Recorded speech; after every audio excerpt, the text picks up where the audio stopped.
Hello everybody, Megazord here, back at it again to give y'all another very exciting video, and for today, I'm actually hosting a solo podcast. Now, I know some of y'all might be thinking, well, where's the rest of the boys, whether it be Apollo, or whether it be some of the rest of my crew with, Sonic U Hacks or Mario. I do, stream collaborations with him and on his channel sometimes, though, whenever he streams. And unfortunately, it's just been a long time whenever all of our schedules just happen to sort of kind of line up, and where I, just been able to kind of sit down and do this though. But, it's something I sort of kind of always wanted to do as well. And there's also a new little segment I want to do within this podcast as well.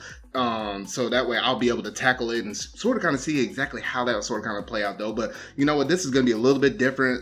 It's been a while since I've done the last podcast, and this is going to be like a pretty laid back, kind of chill, sort of kind of just, talk, just hearing some thoughts about what I got to say on some animes, some gaming news topics, and just what I've been playing, recently since the last time I basically held a podcast though. So just some good stuff though. Man, I got my water here right next to me because this is going to be a ton of talking. This might be up to an hour. I don't expect it to probably be longer than an hour, but we'll see how all of this kind of goes though. So hopefully it all turns out real good. I'm going to be editing this stuff on the side, and the stuff that you're going to be basically seeing here on screen when I transition from topic to topic would have been ideally something you probably would have seen somebody actually live streaming or whatever though. But hopefully, it happens to all turn out and be good from start to finish though. So without any further ado, the list of schedule that I have for tonight is, I just kind of wanted, just kind of talk about, how my week's been sort of kind of going though, just sort of kind of that intro stuff. And then later on, right after that, I was going to talk about some anime that I've been currently watching this season. COVID-19 is just honestly just a really big pain in the butt in terms of me watching stuff. I had to sort of kind of get creative with watching some stuff, especially my dubs. This has just been sort of kind of really unfortunate for that though. But outside of that, and then after the anime, stuff that's been happening for what I've been watching, then I was going to go into my gaming topics, go ahead and cover some topics that I happen to miss since the last podcast, some extra little thoughts and discussion I want to do on certain topics that I just never kind of got around to since like the last, the last gaming news roundup that I did on my channel though. So that would have been up next. And then lastly, I was going to basically end the podcast with some games I had currently been playing, give some overall thoughts and impressions on certain games, even some that have been controversial on Twitter. If you ever, been around some of the most recent games that been coming that has released by Nintendo, yes, Paper Mario, you had that to look forward to closer towards the end of this podcast. So that's basically all of the stuff I wanted to talk about though. Yeah, that's pretty much all the stuff I was going to talk about for this podcast, though. So, honestly, oh gosh, my week. Oh, good night. Man, I just recently graduated college, I actually graduated college at the end of June. And I did not, before that, the last podcast, I actually was still in school. So, it actually feels kind of good to be done with classes now. And it still sort of kind of feels surreal, really, to be honest, though. And honestly, you know what, I'm just sort of kind of taking it, a step at a time, though. I'm going to see basically, transitioning from that school life to job life. I know y'all as the viewers, I know some of y'all probably have, some of y'all haven't. Maybe you're in high school, maybe you're still in college right now, though. But honestly, it's been sort of kind of like a process to sort of kind of get ready to transition though. And you probably will see some of that with, with how I actually drop my videos out on my channel though. So it's just going to be like a little bit of an adjustment though. And if you happen to be following me on my Twitter or my Facebook page, which, links to those down in the description box down below though. But yeah, if you have been listening or you have been following me, then you probably would know about that kind of stuff, kind of relating with my everyday life, and I'm more likely to post stuff on that as well though. But man, I honestly feel really bad for people that have sucky internet, because goodness, I can't even say how bad this, oh my gosh, man, my internet has been going in and out. Maybe it's due to COVID-19 or something like that. Man, if I could actually show y'all a picture right now, like I literally have to rip my modem out of the wall, plug it over here to the side, have an Ethernet cord running into the back of my computer just for me to kind of, do my little internet stuff, to upload these videos and do anything else on the internet and, my job related stuff and all that stuff. So, man, it's been a pain in the butt. And I always feel bad for people that always had internet connection issues. And, oh, man, that's been a whole other issue in itself now. And I really don't want to dive deep up into that, though. But other than that, I would say my week has been, a fairly good, interesting one. Nothing too crazy, though. Goodness. There was some stuff that happened earlier in the week, which I'll get into later in the podcast with some gaming related news, though. Man, that was truly something, though. But you know what? For the most part, outside of that, been having a pretty good, nice, solid week, though. And that's basically all that, has been sort of kind of happening, or big major stuff that's been happening in my life that I thought I'll just be willing to share with y'all. Just some things going behind the scenes and whatnot, though. So without any further ado, we can probably go ahead and transition over into these not these news topics, these anime discussion things that I want to go over and talk about right now, though. So right here in front of me, you can actually see the list of all the different animes I'm actually watching this season, which technically is only 10. Only 10 anime. Yes, thanks COVID, because normally I'll be watching up to 15 or 16 different animes within one given season, though. And it is really unfortunate, though. But, looking at the very top of my list right here, though, Ahiru no Sora. You know what? For me personally, I was not that big. I'm a big sports fan. I really like my basketball. I really like my football, etc. Though I'm really big in those two sports, though. But for some reason, at least for me, sports anime didn't really click for me. At least not that much, though. Like I watched some here and there, though, but not as many as I'm trying to right now.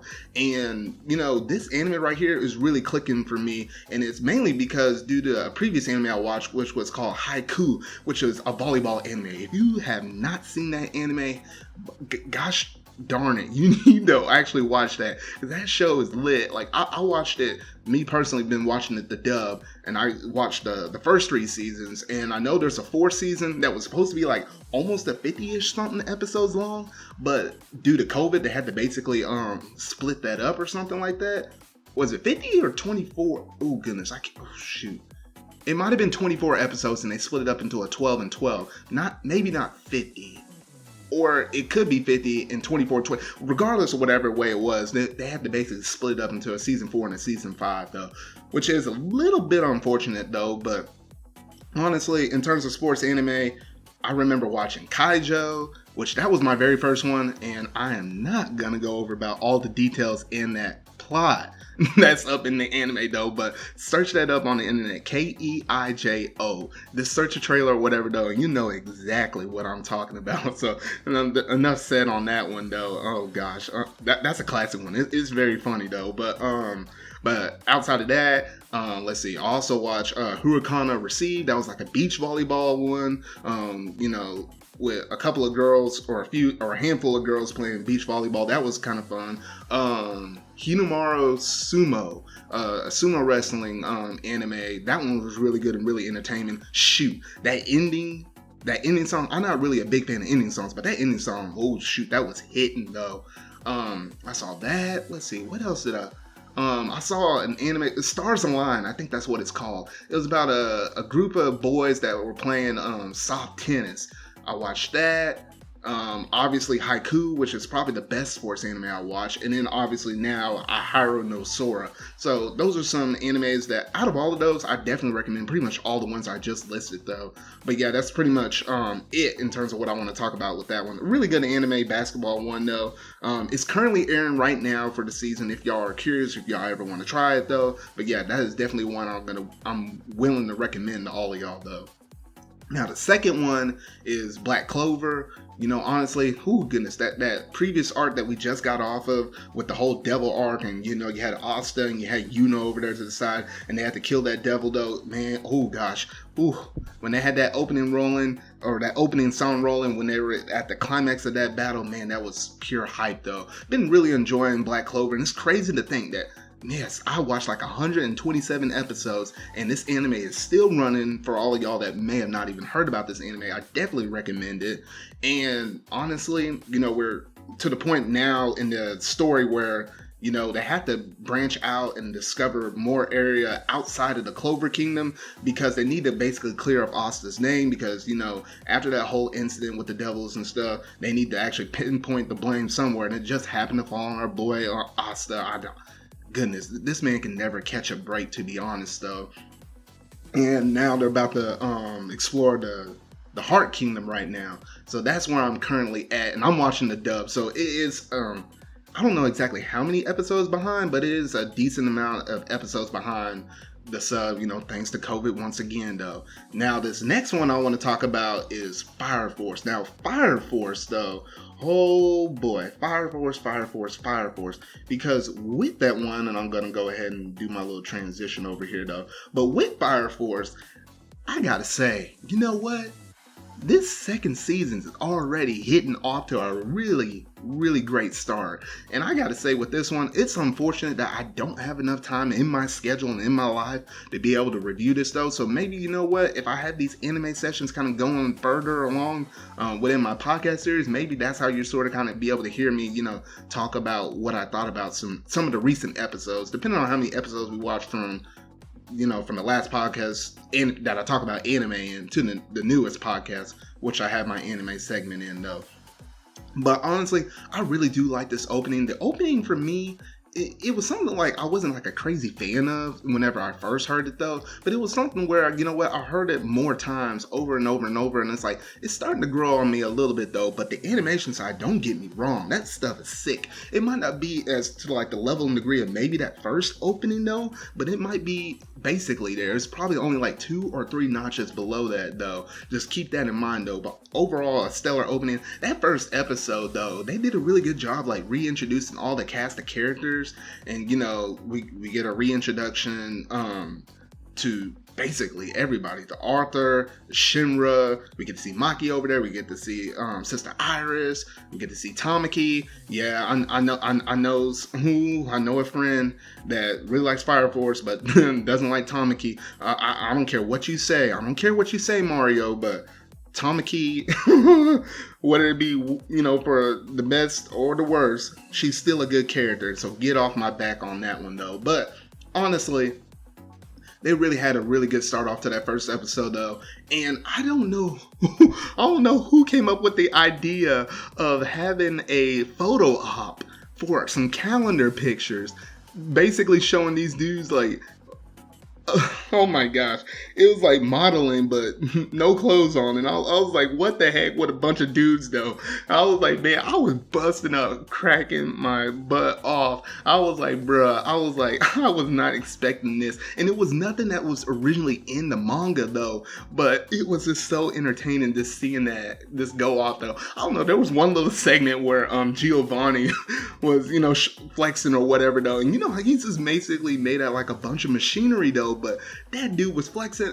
And then there was, oh my gosh, and that one dude, I can't even think of the dude's name off the top of my head though, but the apprentice, the one that has a sort of kind of relationship with the dude or has some, his family ties with him. Can't think of his name off the top of my head though, but the red-haired dude, and he's like, dang it, Giovanni. There's just little segments like that. Oh gosh, this made that first episode really good though. And then so far, I've only seen 2 episodes. The third episode is out for the sub, but, due to COVID and stuff, we're only on episode 2, though. And, honestly, seeing Shinra basically getting possessed by that weird blonde-haired girl, I'm like, dang, what the heck is this, though? And I was like, okay, this plot is really going to be going somewhere for this season 2, though. So, honestly, some really good stuff, and you know what? Personally, I miss talking about Fire Force.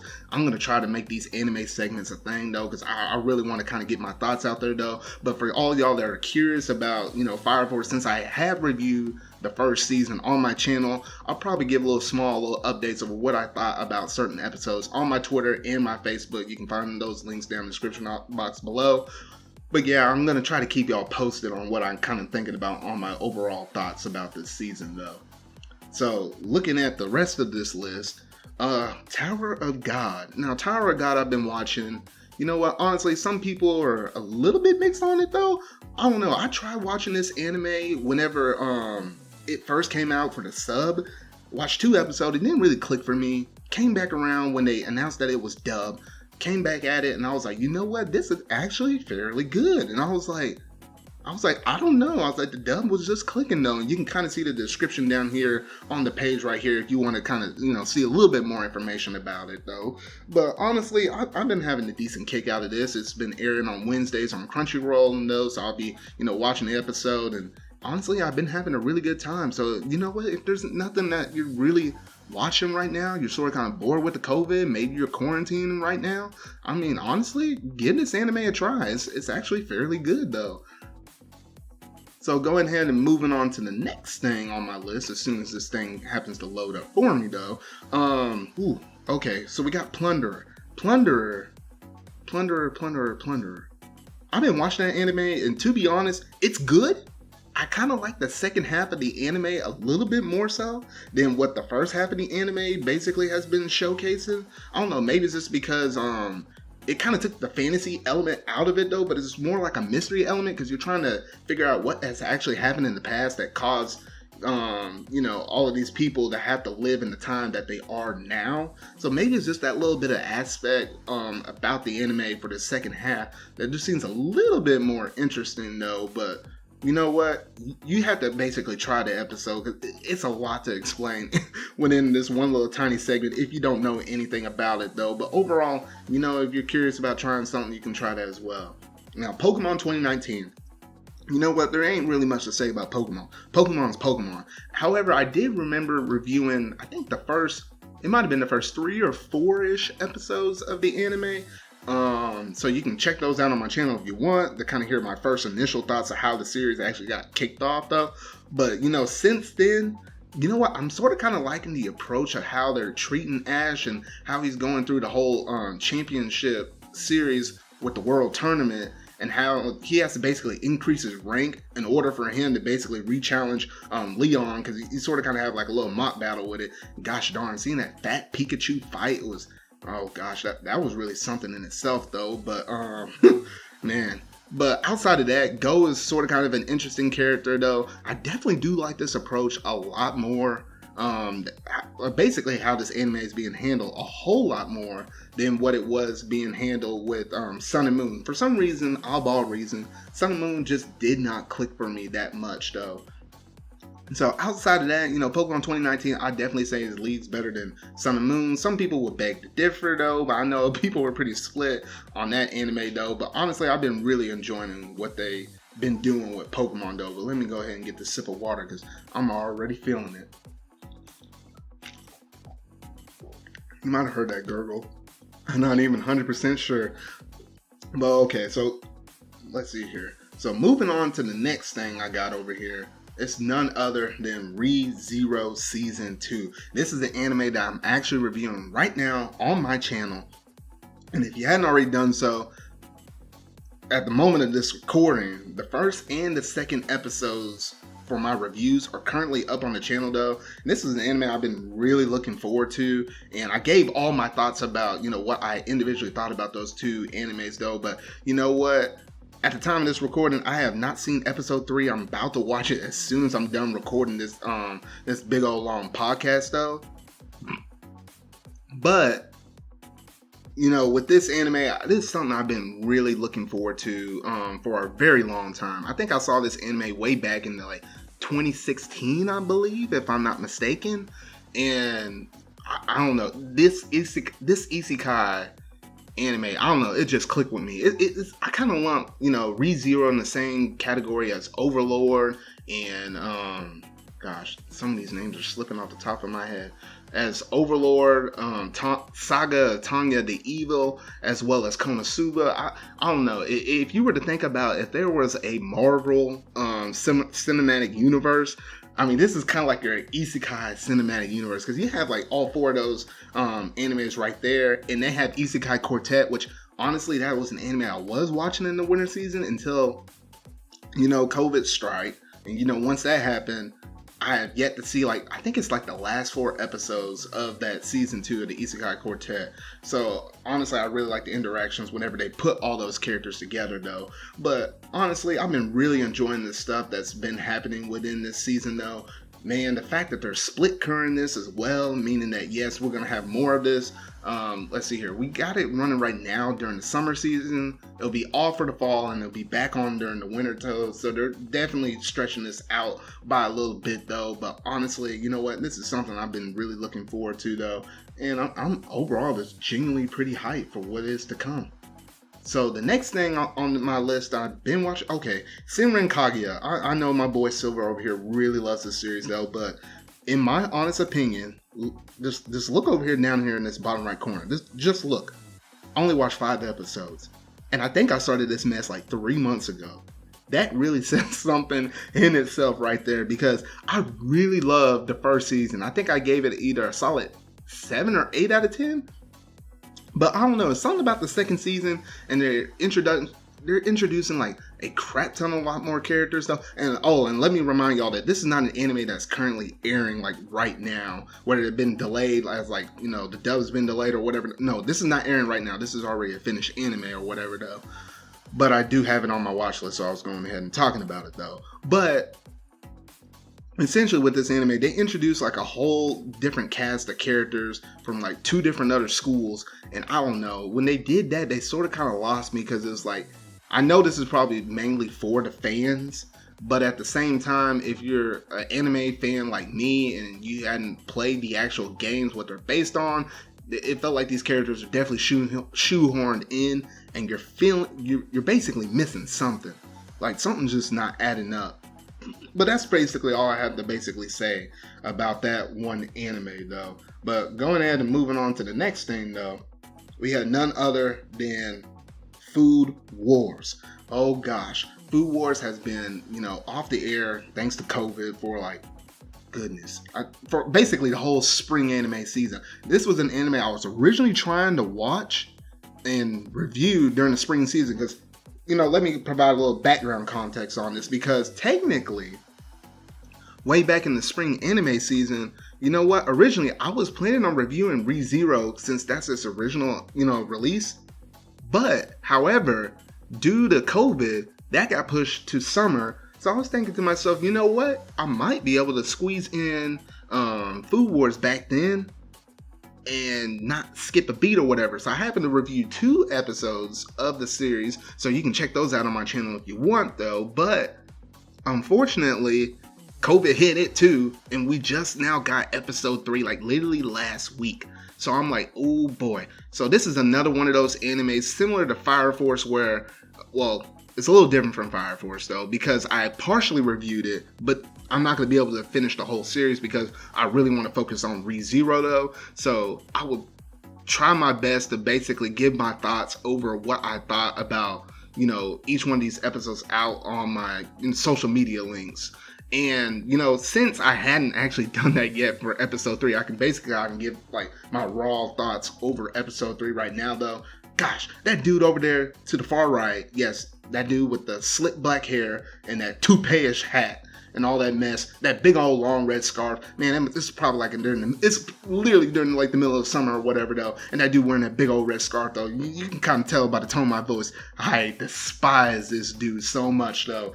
And the nerve of this man thinking that he can actually take Arena from us. I'm like, take Arena from Soma, so to say. I say us, mainly myself, but no, trying to take Arena away from Soma, and I'm like, who the heck are you, and who died and made you king? I'm like, bruh, you need to stop this shenanigan stuff right now. And the matter of fact that he had the audacity to challenge Arena and say, hey, you know what, I'm trash talking your school or whatever though, but hey, I bet you that nobody else is going to be able to defeat me during the big blue competition. And you know what, if no one can manage to beat me, and if I manage to win the whole entire thing, why don't you agree to marry me, because I'm going to literally be the best of the best. And I'm like, I don't understand why Arena got so caught up with him dissing, you know, her school that now she's basically running instead of her grandpa. But the matter of fact that she got so heated that she actually accepted up into this, and I can probably see why some of these manga fans probably don't like this art that much, because I can sort of kind of get the drift. I'm not going to say too much though, but you know, you put 2 and 2 together, and that's probably the reason why people said, you know what, we probably going to end the Food Wars basically where season 4 ended, instead of adding this little extra part of season 5 though. So honestly, you know what, I'm excited for the competition, but potentially not excited for what could be the outcome at the very end of the competition. So I am very mixed on this season, though. Some really good and some very fun comedic moments, like, Arena passing out whenever she overheard the conversation from the previous episode, though. But honestly, you know what? Some really good stuff in this anime, some very mixed stuff in the anime, and some bad stuff with this dude right over here, though. But honestly, that's basically my thoughts about that one episode, though. But make sure to tune into my social media links down below in the description box below, so you can keep tabs of basically what I think about Fire Force. Why did I say Fire Force, bruh? What I think about Food Wars going forward from this point forward for the rest of the season, though. So that basically does it in terms of Food Wars, though. But then I think the very last thing that I basically wanted to talk about was none other than a certain scientific Railgun Tea. Now, with Railgun Tea, oh boy, this is an anime I've currently been reviewing on the channel. This has been up and down like a roller coaster, like anybody's business. And I'm like, why the heck? Like, literally, this anime was supposed to be a 6-month-long anime. I was thinking I was only going to have to review this sucker for the winter season and the spring season, which ranges from January all the way to June. Yet, by the time this is all said and done, this is going to literally be a 9-month-long, 9-ish, could be 10, long anime. And I'm like, oh gosh, like I'm tired. I'm tired. I ain't gonna lie. I'm tired. Like the amount of update videos I had to do for when the sub went on delayed, or little tweets and Facebook page posts from every now and then when the dubs go delayed or whatever, though. It's been a hassle to sort of kind of keep up with this. And some weeks, currently right now, some weeks I will review this anime, some weeks I don't review this anime, and oh gosh, just to sort of kind of keep up with this mess. It's been a lot, though. But right now, currently, episode 14 is supposed to come out this week. Episode 16 for the sub is actually managing to come out of its big old hiatus block of it being put on hold. And we're finally having those episodes back this week as well. So, this is the first time in a long time that, both the sub and the dub for this series is literally only 2 episodes apart, which is about the normal time span that, between the episodes that we normally have, that normal little gap. Since like the very beginning of the season, though, to be honest, though. So it's been a long time since it almost sort of kind of feel normalish, though, but I'm still expecting more delays, at least for the dub, since they're doing this the dubbing from home for this with Funimation. And the sub, hopefully it can chug out and just go ahead and finish and ride off in the sunset, though, because goodness, now don't get me wrong, I really do like all of the events that's going down within Railgun Tea. And honestly, between Railgun Tea being the side series of Magical Index, I would definitely say that with Magical Index, even though it's really cool and whatever, though, a lot of that information can sort of kind of go right over your head, and it's a little harder to grasp. And I think that's one of the reasons why most people with the TOG series sort of kind of lean closer to Railgun Tea, and why they personally like that better. I mean, some people have their little issues with the main protagonist being Toma, and him being somewhat overpowered, literally always gets beat up in a hospital at the end of each arc or whatever, though. It's almost a little bit cliche at some moments, though.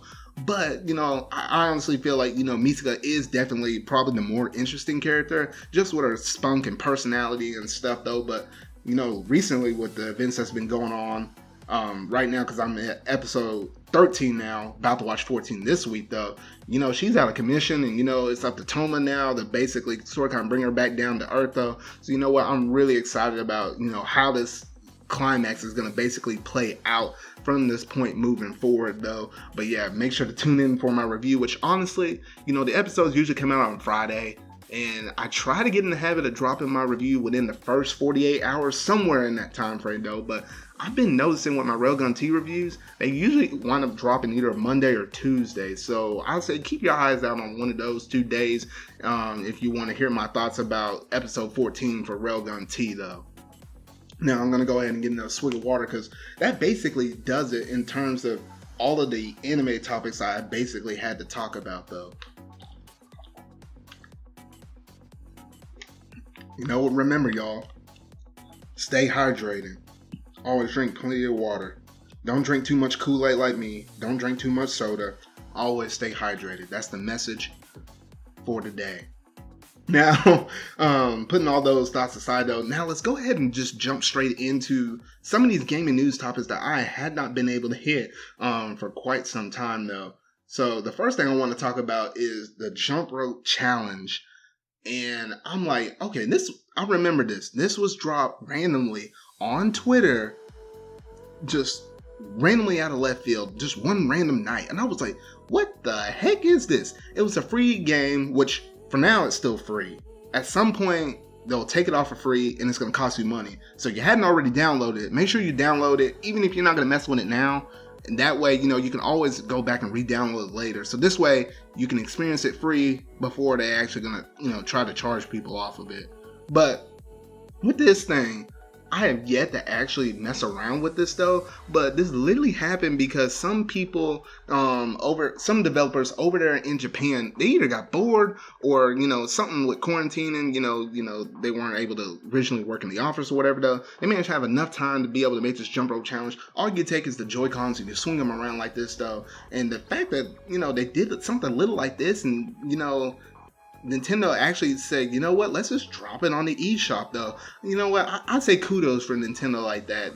Even though it's not like no big AAA game or nothing like that though. The fact of the matter that they actually, a group of developers did something this small, Nintendo gave them some recognition and said, you know what, let's just go ahead and put it out there. Not only did they give them some recognition, they actually added some DLC to this game, like added some different costumes and stuff of that nature though.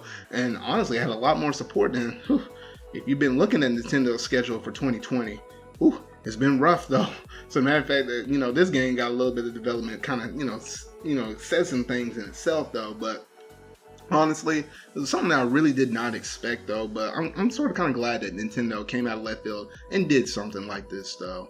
Now moving on to the next thing though, we have the Isle of Armor. Now that came out in the early parts of June, where basically mid-July right now though. I have not actually given out my thoughts of what I thought about the Isle of Armor. I was thinking to myself, you know what, maybe I would go ahead and review basically review the whole game or that DLC part. But then I was like, I don't know. And I was like, well, I guess I'll wait for a podcast or something like that though. But you know what, now I'm actually here and I'm able to actually sort of kind of give my thoughts about it right now though. So you know what? Hey, I guess it sort of kind of all works out though. But with the Isle of Armor, I will definitely say that, you know what? It's not as bad as what I thought it was going to be. I am a little bit disappointed because we did get some news outlet reports that, you know what? Somebody said, hey, if you walked up into this area with some Pokemon, if they were on level 100 or something like that, hey, you know what? You'll be able to actually, it will actually level scale to where you're currently at in the game. So you can actually, roll in there with some level 100 Pokemon and then fight some level 100 Pokemon. That in itself got me super hyped for this DLC expansion though. But honestly, you know what? That turned out not to be the case. I don't know what's up with these news reports for them reporting on certain games and having to get some stuff incorrect. I don't know if there's translation issues or anything of that nature though, but I just sort of kind of wish that they, eventually sort of kind of get on the right page or whatever though. But honestly, with the Isle of Armor, you arrive there, for me, I had Sora, so I had met Carla. Gosh, I can't even remember the name of the woman's name though, but basically, that pink haired girl or whatever though. And essentially, you just do a bunch of tasks on the island though. I will say, in terms of the look of the Isle of Armor itself, I feel like it's a little bit bigger than the traditional wild area, but I do like the fact of the matter that they have all these different biomes and there's like a lot more distinct. Like you have marshlands and you have caves and you have some tunnels and you have some, overall grassland and stuff, and there's a lot more water to actually be able to go off the coast of the land and be able to explore that way, and have some other little mini islands there. You have some like jagged terrain and some hillsides and stuff, and I don't know, it even like a secluded area where there was like an open desert-ish place as well though. So I felt like the biomes were very distinct. It didn't feel like, you just kind of walk over one little area and then boom, you're just getting hit by a sandstorm. Yes, I'm looking at the wild area, like literally like at the top of the wild area where that one little mini desert is. I'm looking directly at that though. But Honestly, I like how more distinct they are, and it feels a little bit more natural moving from environment to environment, though. But the big emphasis with the Isle of Armor is you had that Pokemon called Kubfu, and you basically had to kind of go through and train it or whatever, though. And honestly, you know what? I felt like, goodness, I'm literally getting my thoughts together right now, though, because I literally felt like Kubfu. He was a cool concept, and if I was looking at the design, I mean, it's all right. It's not nothing crazy or super special though. But I mean, I don't know. I guess because they basically had you moving around the different parts of the island, and you say, oh, you know what? You're basically looking over a cliffside or whatever though, and you're just looking at different spots, and then basically you have to level grind them all the way up to like basically in the 70s before you can choose which tower you want to take it, whether it be the water tower or the darkness tower. That basically kind of determine which form that he's basically going to be able to evolve into though. And me personally, I did the tower where I think he evolves into the dark type. The dark type one is the tower that I basically took though. But the one main highlight is with that dude, he's basically a previous former champion, and he's the main dude that has been sort of kind of giving you the task or whatever though. Gosh, there was one moment where you basically challenge him, and he does this like he rips off his coat and like does a crazy old big old flip, and I was like, what the heck? It was just that small little bit of animation. It was probably honestly like the coolest part of that DLC. I ain't gonna lie. Like that was probably the coolest thing, or maybe like the number one highlight out of all of that. You would think, man, what about the battles? What about the Pokemon? What about the returning Pokemon? Because they added a lot more returning Pokemon within this DLC too though. But I don't know, it was just something about that one little moment right there. It was just hitting. I don't know. It's sort of kind of hard to explain, but I don't know. It was just that one little moment though. But honestly, I'm glad that they added some other little features with that, with the DLC, like with the max suit. So now you're able to have like a Pokemon that can take that suit. I had like a couple of Pokemon on my team, such as like a Corviknight that has the potential to G-Max, and now it is possible as long as you go out and you find those mushrooms to kind of make the suit though. So honestly, some little improvements like that. Another big thing with this DLC is they added returning Pokemon. I was personally never that big on returning Pokemon though, but the fact of the matter that, goodness, they messed this up big time. And when I say big time, I mean big time. I'm like, how the heck they messed this up? Because literally, you could be walking, and you can either have a Pokemon that moves super slow that gets so far behind you, and then they just teleport, and then they're right next to you, or they nearly run over you, moving 90-0. I don't know what's up with Game Freak and how they couldn't manage to balance that out. I think it's based on the same speed as, Pokemon Camp, like the speeds that they basically move around in that kind of setting though. But honestly, I sort of kind of wish that they managed to, do it a little bit better, or just not even mess with it at all, basically at this point though. But honestly, I think that's pretty much all my thoughts on the Isle of Armor. I'm definitely looking forward to the Crown of Tundra, which is probably where most of the beef and potatoes is for this DLC. And I think I saw some little, data leaks or whatever though that could potentially show the size of it, and it does seem like, for the Crown of Tundra, it could be, almost twice as big as what could be the Isle of Armor. And if that actually does be the case, what, that might be my big DLC. We're getting new legendaries up in that and everything else though. So honestly, those were just my raw thoughts over the Isle of Armor. So I just want to go ahead and just throw those thoughts out aside though. But we had a little bit more Pokemon news, and we had basically the Pokemon Presents, Pokemon Presents. I don't know what you want to call it though, but Pokemon presents something. I don't know. But I did already give my thoughts about what we basically got within the first Pokemon Presents, where we had like, Pokemon Cafe, we had Pokemon Snap 2, which is honestly the biggest highlight though. Pokemon to brush your teeth. I don't know why that was up in there. I felt like they could have dropped that in a Twitter tweet. And it was something else. I can't even think of another one off the top of my head though.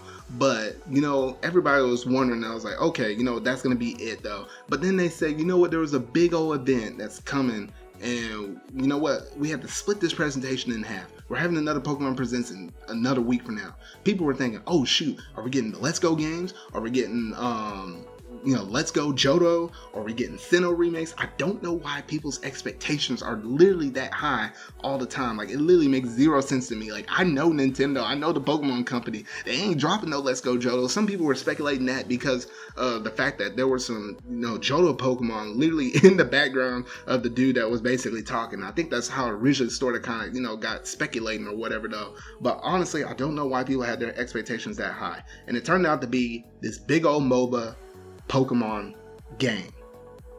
Now, that in itself, I understand why it is so big, because for countries over there in the East, all those Asian companies like, China and Japan and stuff, they're gonna eat this stuff up. But for us in the West, literally, you can go and look at that like to dislike ratio up there on the YouTube video that the Pokemon company dropped, and people were very, very, very disappointed at this. It might have been because they had their expectations up too high though, but I felt like this could have gone over a whole lot better if they did not split it up, did not raise the expectation, did not raise the hype. Because after Pokemon Snap 2, I think people were like, wait a minute, you got something better than that in store for us? Oh shoot, I'll definitely return next week though. But I feel like it's because people had their expectations that high, for the matter of fact that, that's how they got so disappointed when it was something that they're probably not going to really mess with that much. This game is going to come out on, mobile phones as well as the Nintendo Switch. So I'm definitely going to be willing to try it whenever it does come out though. But yeah, I'm still sort of kind of feeling mixed of whether or not I'm actually personally gonna like it though. It's like basically like Raid Shadow Legends or whatever though. And I do know that, I was planning on dropping a reaction video for this though, but literally, if you would have saw my reaction video, you literally would have heard this. Absolute silence. Because I was literally sitting there just trying to soak in all that information. And I was like, what is this? I'm like, did they really?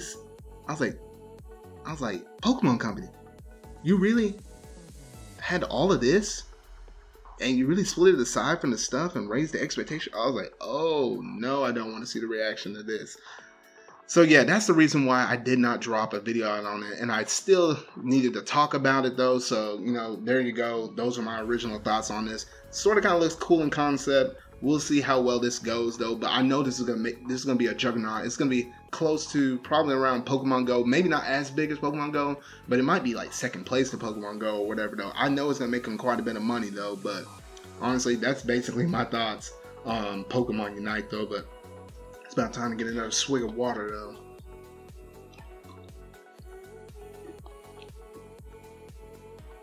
Remember y'all, always stay hydrated.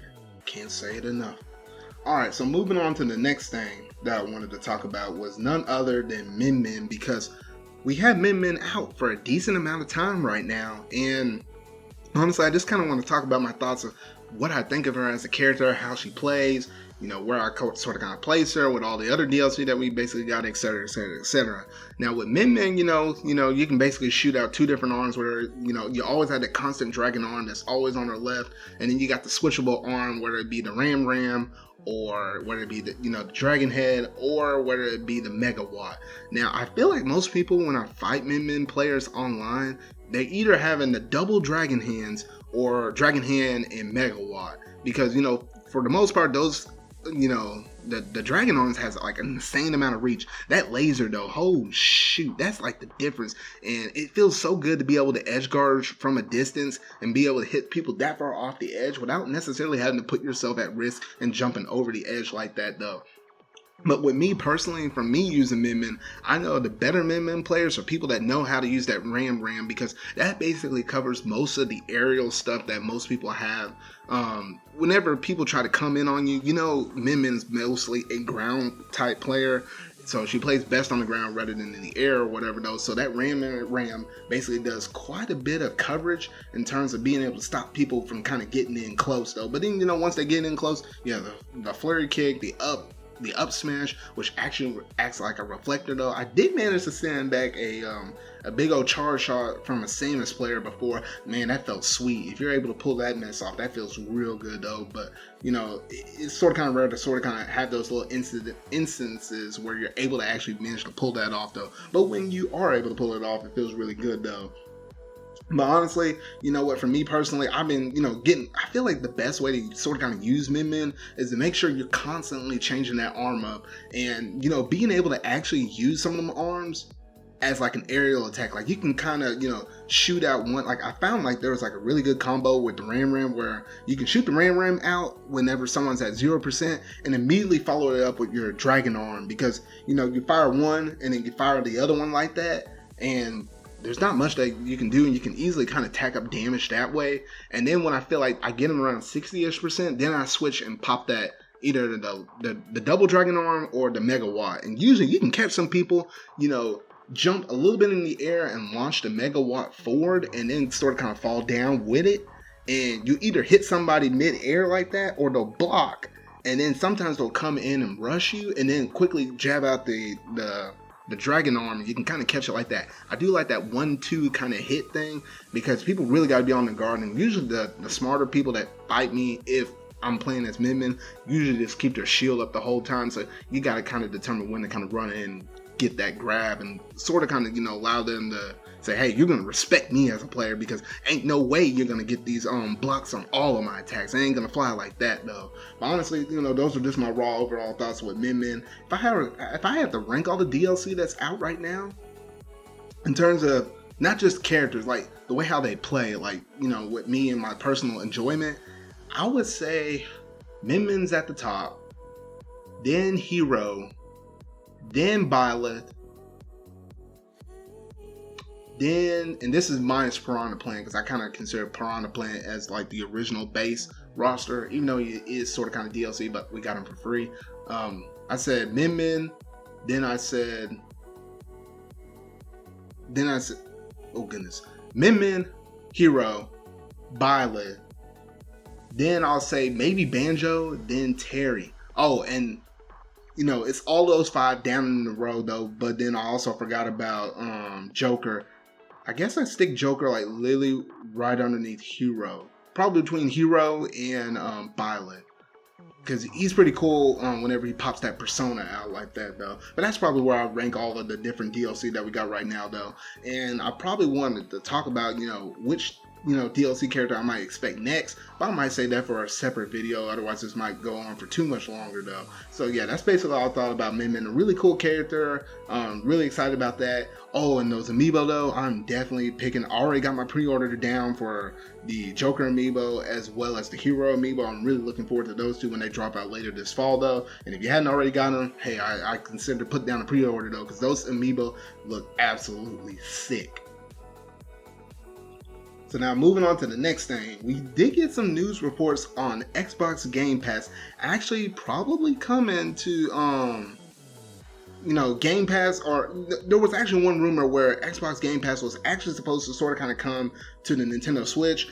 We have a report from, the head honcho from Microsoft saying that, that's probably going to be least likely to happen for them to actually put Xbox Game Pass on other consoles such as the Switch, mainly because they wanted to provide like the full Xbox experience. So think about Xbox Gold, where you have all your achievements and stuff like that. Then you're having the interface where you're able to connect with your friends and stuff, probably messaging and all that other stuff.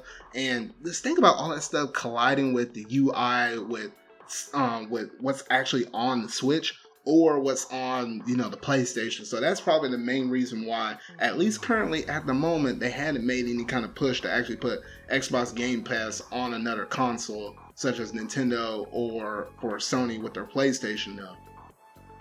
Now, you can't never say never because it could potentially come in the future though, but that's just basically kind of where we stand right now though. But they had obviously put it on PC. There's Game Pass on PC.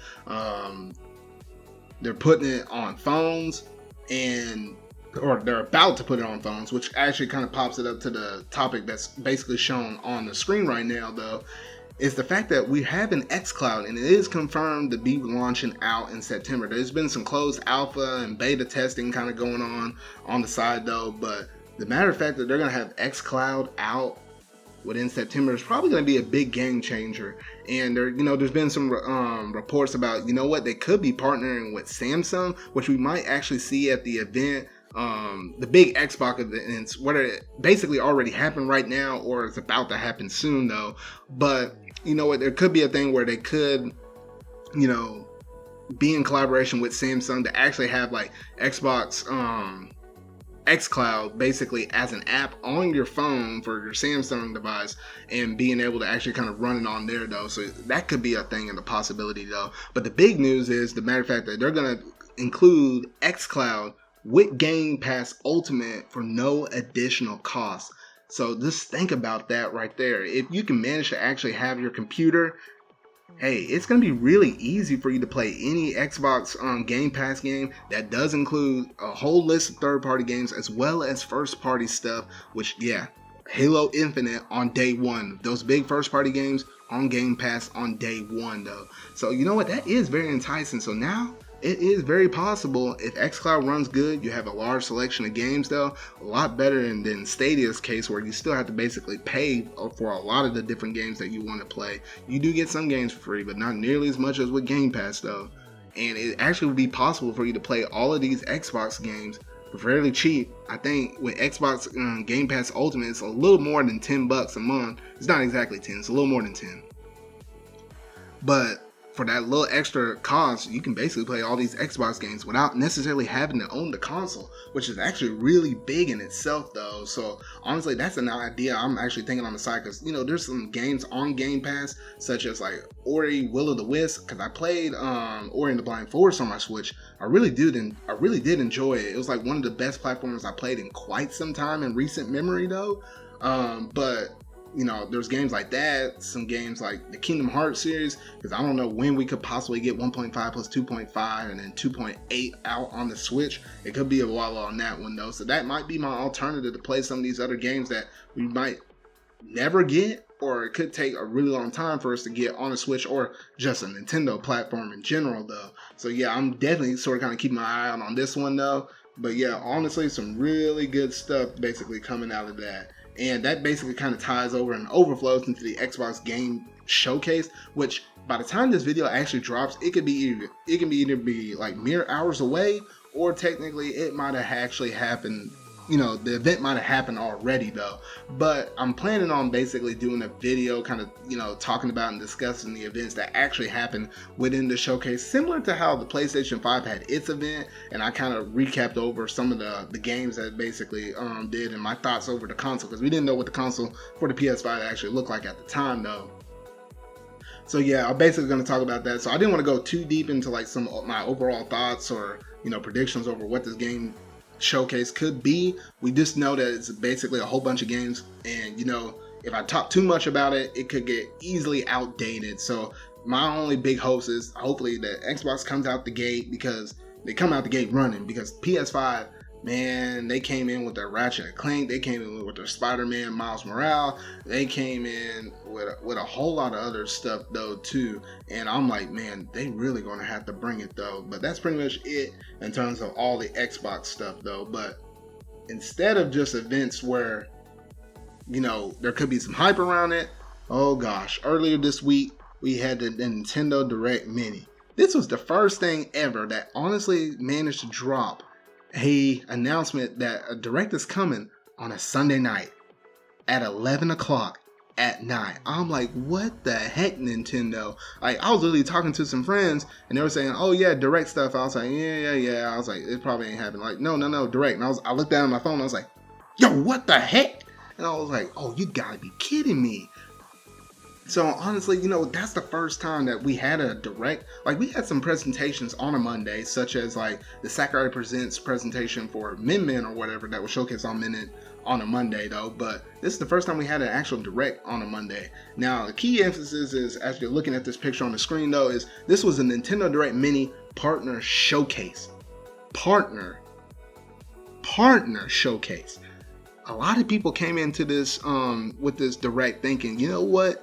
they're probably going to showcase off Mario. They're going to showcase off The Legend of Zelda. They're going to showcase off Metroid Prime 4. They're going to showcase off Splatoon 3. They're going to bring out the Mario Kart 9. And they were just going all through this long list. If you go back and look at some of these announcements on Nintendo's Twitter account and look in the comment section, you'd be shocked and surprised at all of this stuff that the people were thinking about.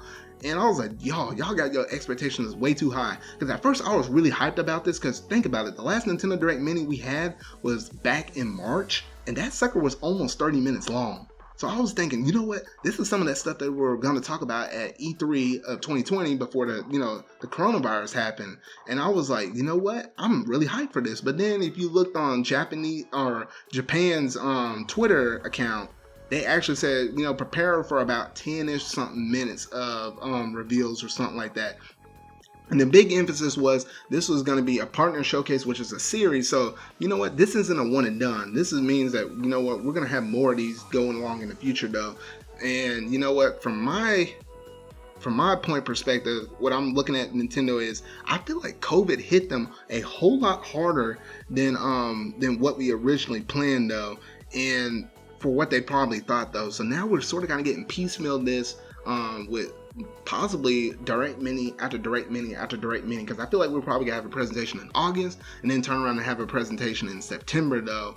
And y'all might be thinking, well, why haven't I probably had talked about what was actually showcased off in the direct? Like, I'm probably already getting ahead of myself and talk about the future stuff, though. Well, let me go ahead and rewind a little bit, because the only really big major thing that was up in here was just the Shin Megami Tensei 3 Remastered HD, which was a surprise. Like, that was brand new, because all the other stuff, they confirmed that yes, this is going to be some titles that we heard news about before, but we're going to get some release dates and more information on or whatever, though. And the big shocker was Shin Megami Tensei 5, and we got a confirmed launch date for that in 2021. So I'm excited about that, because honestly, between Shin Megami Tensei 5, Metroid Prime 4, and Bayonetta 3, it was a race out of all those 2017 announced titles of which one was actually going to come out first. So right now, as of this moment, it's going to be Shin Megami Tensei 5, assuming that there's no other delays, or if for some reason Bayonetta 3 and Metroid Prime 4 happen to get announced and then happen to actually get dropped before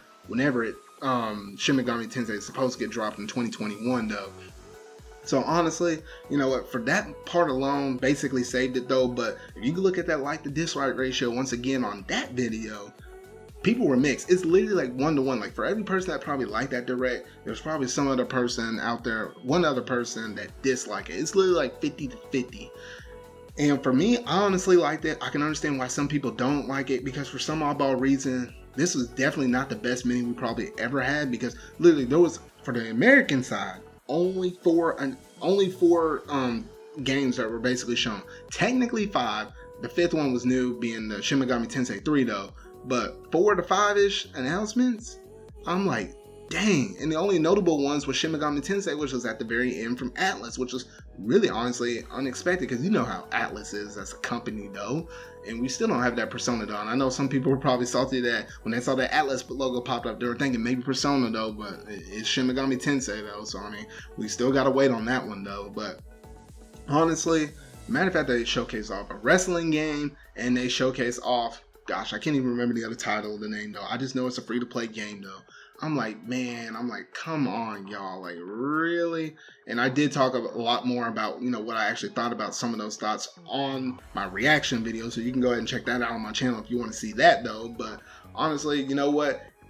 I didn't mention that back then because I only saw the American version, though, but you need to go and see the Japanese version of the mini direct, because our American version was only 8 minutes long. The Japanese version was actually 12 minutes long. And there were even a couple of titles up in there that actually managed to dive into more games than what we actually got revealed over here in the American side. And some games that actually are coming over here to the West. And I was like, why in the world did Nintendo not do that? I'm like, Like there was the Altair Ryza sequel that was announced over there, as well as some other game, I can't think of the name of it, that basically started off their direct though. And I was like, I don't know why. And then they had a sizzle highlight reel, and one of the games that was in the American one that got like a decent amount of stuff that was shown in it, which was like the second thing that was shown in our version for the American side, literally was in the sizzle reel for Japan, which meant like, yeah, they only showed like 7 to 8 seconds of that. And I was like, I don't know what they just executed wrong. And I'm like, and you can look at the like to dislike ratio on Japan's side, and it's significantly better. Probably for like every 5 people that liked the video, probably 2 people probably disliked it or something. It's like 5 to 2 ratio like that though. But I'm like, I just don't know what's happening with the decision making that Nintendo is making right now though. But honestly, I sort of kind of hope that they kind of, pull everything sort of kind of back together though, because honestly I just don't know what they got planned for 2020 though. And probably that could be a whole nother video in itself about what I'm thinking, what Nintendo could basically do for their approach for 2020, or the Mario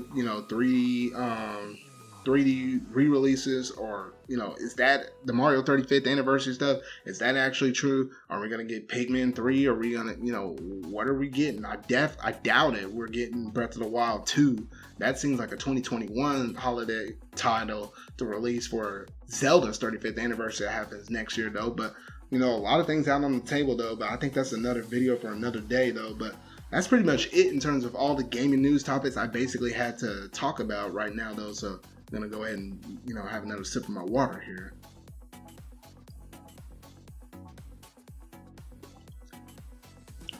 Remember y'all, 3rd time in a row, always stay hydrated. You starting probably hearing it in my voice though, but ooh-wee. Anyway, always drink tons of water. Don't drink too much Kool-Aid like me, even though that mess tastes super sweet. But alright, so let's go ahead and move on to the next thing though. And that is for some games that I've basically been recently playing that I sort of kind of want to talk to y'all about.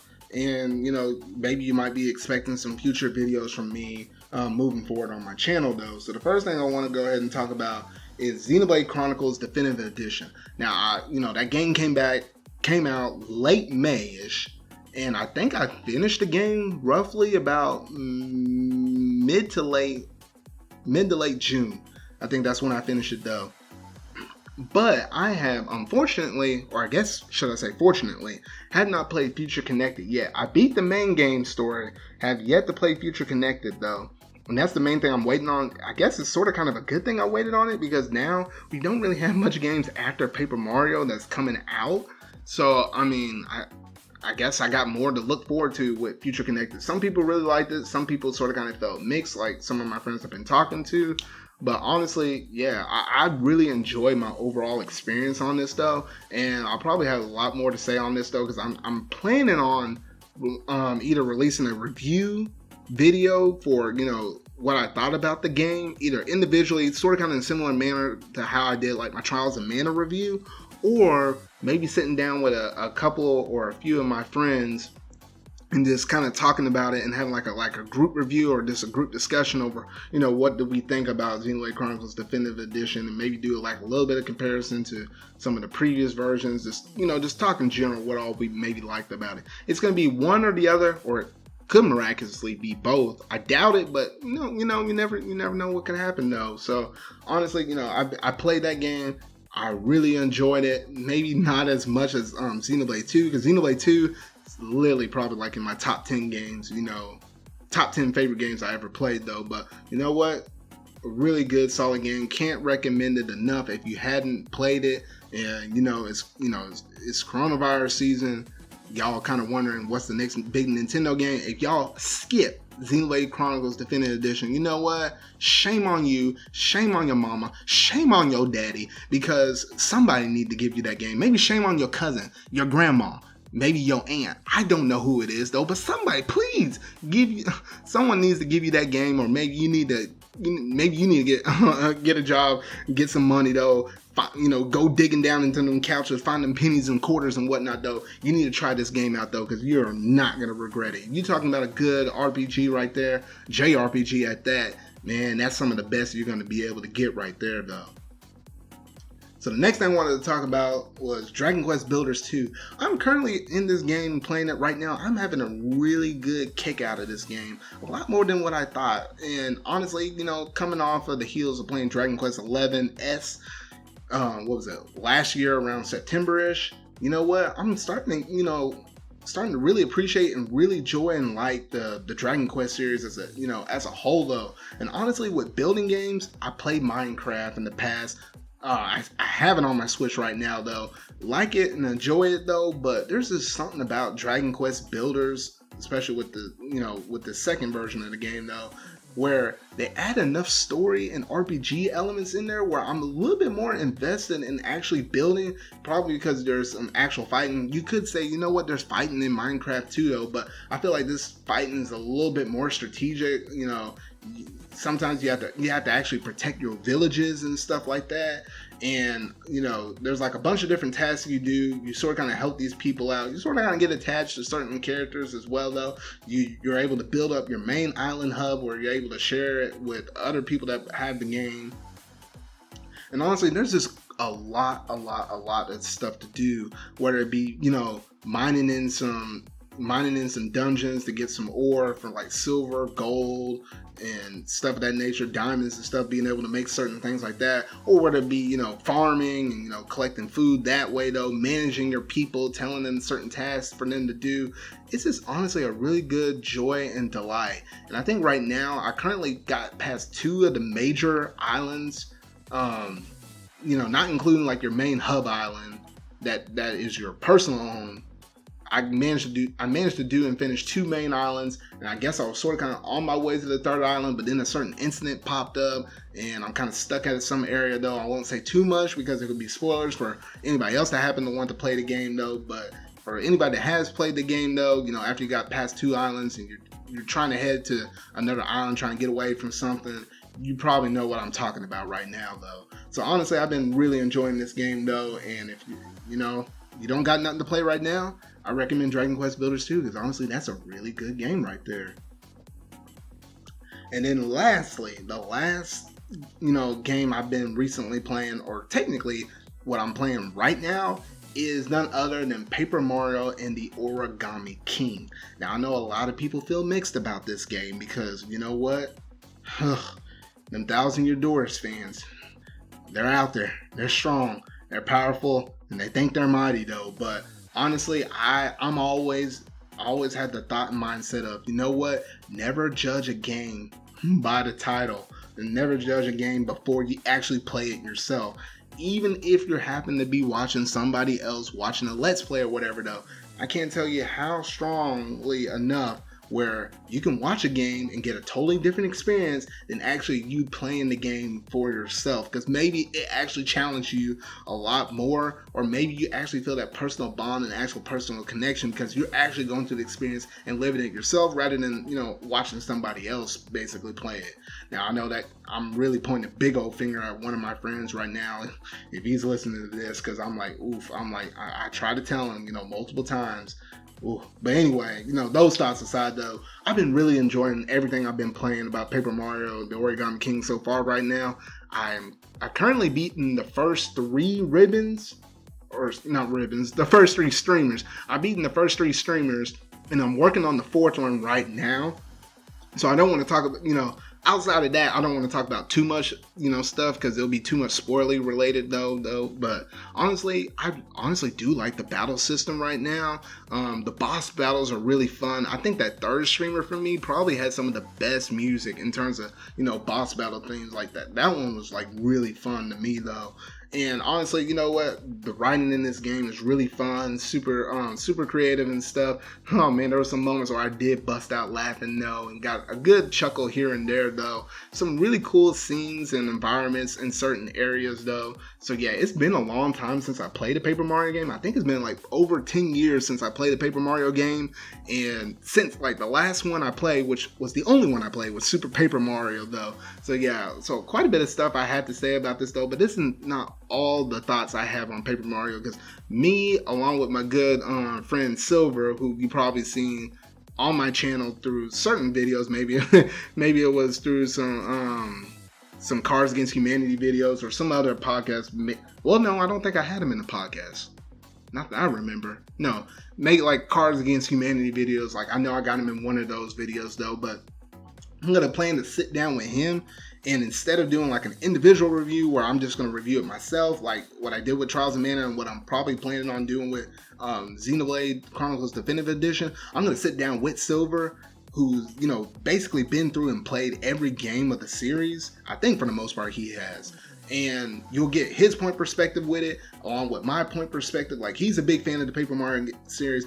I'm not necessarily a big fan because I guess this is like my only second game I played in the series though. But you'll get to see those 2 point perspectives and, you know, sort of kind of see, you know, what are the good things about this game, what are the bad things about this game, some things we felt mixed on, and, you know, everything else in between though. So you have that to basically look forward to. So whenever I finish the game, he finishes the game, hopefully we'll sit down together, be able to record that video up, and then I'll put that out on my channel though. So you'll be able to hear my full thoughts and like, and sort of kind of like a review type discussion for what I thought about the Paper Mario and the Origami King. So you have that to look forward to as well though.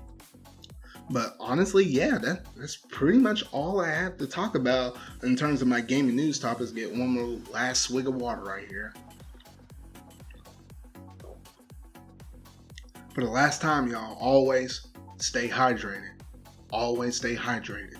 But that's basically all I have to talk about in terms of everything that I wanted to basically talk about within my podcast series for this day though. So yeah, oh man, a lot of stuff. I can't believe I actually managed to kind of get to the end of it though.